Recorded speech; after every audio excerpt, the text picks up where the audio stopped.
আমি মুক্তিযোদ্ধাদেরকে অবশ্যই স্বীকার করি। মুক্তিযোদ্ধারা আমাদের দেশকে এনে দিয়েছেন। মুক্তিযোদ্ধারা আমাদের দেশকে এনে দিয়েছেন, স্বাধীনতা এনে দিয়েছেন।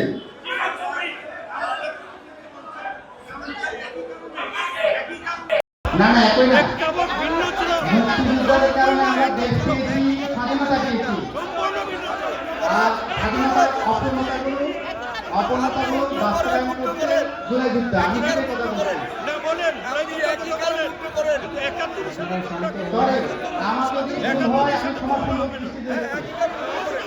আমি ক্ষমা সুন্দর দৃষ্টিতে দেখার জন্য অনুরোধ আসছে। আমার যদি ভুল হয়,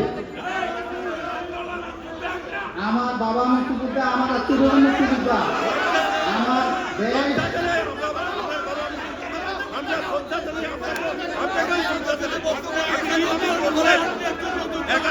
আচ্ছা দুঃখিত, আমি যদি ভুল বলে থাকি দুঃখিত, নিজের অজান্তে ভুল বলে থাকি দুঃখিত।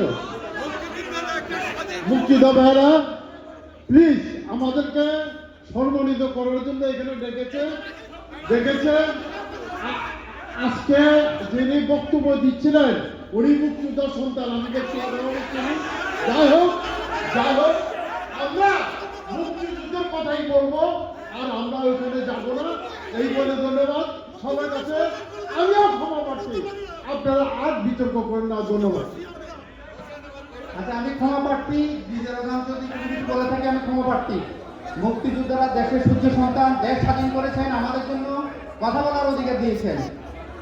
আমাদের এই দেশকে সমুন্নত রাখতে হলে দেশকে ভালোবাসতে হবে।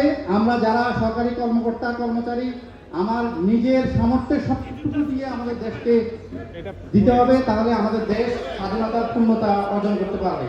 সবাইকে অনেক ধন্যবাদ। আমি বিশেষ করে জেলা পরিষদ মহোদয় এবং জেলা পরিষদের